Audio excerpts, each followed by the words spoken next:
Hi friends, ನಮಸ್ತೆ. Welcome to my YouTube channel. ನಾನು ನಿಮ್ಮ ಮೇಘ ಹರ್ಷ. ನಾನು ಇವತ್ತು ನಮ್ಮ ಇಂದಿನ ಮಿನಿ ಲಾಗ್ನ ನಿಮ್ಮೊಂದಿಗೆ ಹಂಚ್ಕೊಳ್ಳಿಕ್ಕೆ ಇಷ್ಟಪಡ್ತಿದ್ದೀನಿ. ನೋಡಿ, ರೋಡ್ ತುಂಬ ಲೈಟ್ಸ್ ಅಂತೂ ಹಾಕಿ ತುಂಬ ಚೆನ್ನಾಗಿ ಮಾಡಿದರು. ಇವತ್ತು ಹನುಮ ಜಯಂತಿ ಆಗಿರೋದ್ರಿಂದ ಸಾಯಂಕಾಲ ಮಾರುತಿ ಮಂದಿರಕ್ಕೆ ಹೋಗಿದ್ವಿ. ತುಂಬಾ ರಶ್ ಇತ್ತು.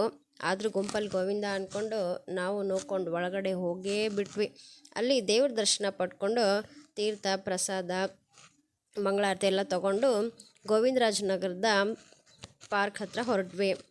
ಈ ಪಾರ್ಕನ್ನು ತುಂಬಾ ಚೆನ್ನಾಗಿ ರೆಡಿ ಮಾಡಿದ್ರು. ನೋಡಿ, ಉತ್ತರ ಕರ್ನಾಟಕದ ಫೇಮಸ್ ಡೊಳ್ಳು ಕುಣಿದವರು ಕೂಡ ಇಲ್ಲಿ ಬಂದಿದ್ದರು.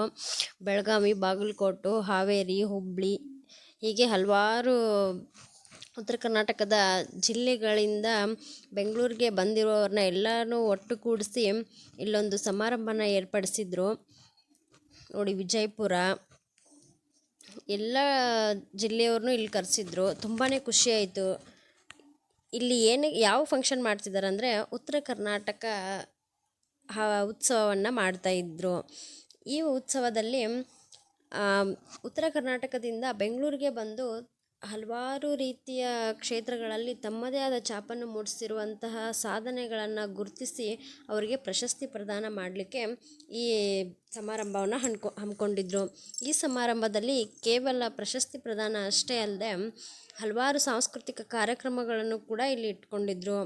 ಹಾಡು, ನೃತ್ಯ, ಇನ್ನೂ ಹಲವಾರು ರೀತಿಯ ಸಾಂಸ್ಕೃತಿಕ ಕಾರ್ಯಕ್ರಮಗಳನ್ನು ನಡೆಸ್ಕೊಡ್ತಾ ಇದ್ರು. ತುಂಬಾ ಚೆನ್ನಾಗಿತ್ತು. ತುಂಬಾ ಖುಷಿಯಾಯಿತು. ನಮ್ಮ ಭಾಗದ ಉತ್ತರ ಕರ್ನಾಟಕ ಭಾಗದ ಜನರನ್ನು ಗುರುತಿಸಿ ಇಲ್ಲಿ ಪ್ರಶಸ್ತಿ ಕೊಡ್ತಾರೆ ಅಂದರೆ ಯಾರಿಗೆ ತಾನೇ ಖುಷಿಯಾಗಲ್ಲ ಹೇಳಿ. ತುಂಬಾ ಜನ ಬಂದಿದ್ದರು. ಅಂದರೆ ಉತ್ತರ ಕರ್ನಾಟಕದ ಜನರ ಪರಿಶ್ರಮ ಮತ್ತು ಅವರ ವ್ಯಕ್ತಿತ್ವವನ್ನು ಗುರುತಿಸಿ ಅವರು ತಾವು ಬೆಳೆಯೋದಷ್ಟೇ ಅಲ್ಲದೆ ಹಲವಾರು ಜನರಿಗೆ ಇಲ್ಲಿ ಬೆಳೀಲಿಕ್ಕೆ ಪ್ರೋತ್ಸಾಹ ನೀಡಿ ಹಲವಾರು ಜನರಿಗೆ ಕೆಲಸನ ಕೊಟ್ಟು ಇನ್ನೊಬ್ಬರಿಗೆ ಮಾದರಿಯಾಗಿ ಬದುಕ್ತಿದ್ದಾರೆ. ಅಂಥವರೇ ಹಲವಾರು ಮಳಿಗೆಗಳು ಕೂಡ ಇಲ್ಲಿ ಬಂದಿದ್ವು. ಉತ್ತರ ಕರ್ನಾಟಕದ ಫೇಮಸ್ ಇಳ್ಕಲ್ ಸೀರೆಗಳು ಕೂಡ ಇಲ್ಲಿ ಮಾರಲಿಕ್ಕೆ ಬಂದಿದ್ವು. ತುಂಬಾ ಚೆನ್ನಾಗಿದ್ವು.